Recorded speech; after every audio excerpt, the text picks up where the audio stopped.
શરૂઆત કરીશું એક મહત્વના અને ખૂબ જ મોટા સમાચારથી જે સુરતથી મળી રહ્યા છે। ગણપતિના પંડાલ પર પથ્થરમારાનો જે મામલો પ્રકાશમાં આવ્યો હતો તે મામલે હવે વધુ સમાચાર સામે આવી રહ્યા છે।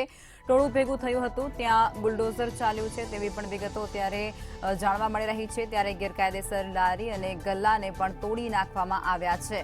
આ સાથે જ મનપા દ્વારા આ તમામ કાર્યવાહી કરવામાં આવી હોય તે પ્રકારની વિગતો અત્યારે જાણવામાં આવી રહી છે, જેમાં તમામ લારી ગલ્લા હતા તે મહાનગરપાલિકાની જગ્યા પર હતા અને તેમને બુલડોઝર વડે દૂર કરવામાં આવી ચૂક્યા છે।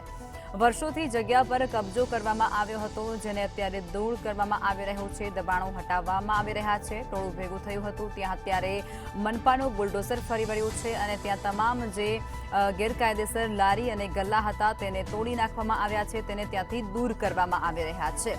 મહાનગરપાલિકા દ્વારા આ કાર્યવાહી છે તે હાથ ધરવામાં આવી છે, જેમાં પોલીસનો ચુસ્ત બંદોબસ્ત પણ ત્યાં ગોઠવી દેવામાં આવ્યો છે। અનિચ્છનીય બનાવ ન બને તે માટે તમામ લારી ગલ્લા છે તેને હટાવવાની કામગીરી પૂરજોશમાં ચાલી રહી છે। સુરતની અંદર ગણપતિના પંડાલ પર પથ્થરમારાનો મામલો પ્રકાશમાં આવ્યો હતો અને ત્યારબાદ સતત તપાસ થઈ રહી છે। ત્યારે ટોળું ભેગું થયું હતું તે જગ્યા પર અત્યારે બુલડોઝર મનપાનું ફરી વળ્યું છે અને ત્યાં તમામ ગેરકાયદેસર લારી અને ગલ્લા હતા તેને તોડી નાખવામાં આવી ચૂક્યા છે। આ સાથે જ મહાનગરપાલિકા દ્વારા આ કાર્યવાહી હાથ ધરવામાં આવી છે, જેમાં ગેરકાયદેસર દબાણ જે છે તેને દૂર કરવાનો પ્રયાસ કરાઈ રહ્યો છે। તમામ લારી ગલ્લા પર મહાનગરપાલિકા છે તે બુલડોઝર ફેરવી રહી છે, કારણ કે તે જગ્યા મહાનગરપાલિકાની હતી। વધુ વિગતો અમારા સંવાદદાતા રાબિયા આપી રહ્યા છે ફોનલાઈન પર। રાબિયા, સુરતની અંદર જે પંડાલ પર ટોળું ભેગું થયું હતું ત્યાં અત્યારે બુલડોઝર ફરી વળ્યું છે મનપાનું, શું કહેશો?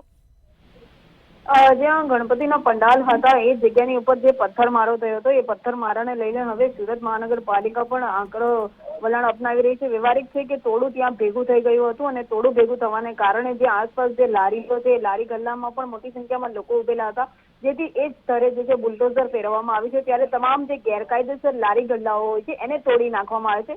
સુરત મહાનગરપાલિકા દ્વારા એક મસ્ત મોટી કાર્યવાહી કરવામાં આવી છે, કારણ કે તમામ જે લારી ગલ્લા છે એ મનપાની જગ્યાની ઉપર વર્ષો વર્ષથી જે છે કબજો કરીને બેઠા હતા, જેથી મનપાએ પોતાની જગ્યા પાછી લેવા માટે અને જે રીતના ભીડ ત્યાં થઈ ગઈ હતી, જે રીતના પથ્થરમારો થયો હતો, આ સમગ્ર ઘટનાને જોતા જે છે ત્યાં ફરીથી ટોળું ભેગું ના થાય અને લોકોની ભીડ એકઠી ના થાય, સાથે જે કોઈ અસામાજિક તત્વો ત્યાં ના આવે અને કોઈ બબાલ ના થાય એને લઈને ફરી એકવાર ત્યાં જે છે બુલડોઝર ફેરવવામાં આવી છે। સુરત મહાનગરપાલિકા દ્વારા જે છે કાર્યવાહી કરવામાં આવી છે। જી, તમામ જાણકારી આપી તે બદલ આપનો આભાર રાબિયા।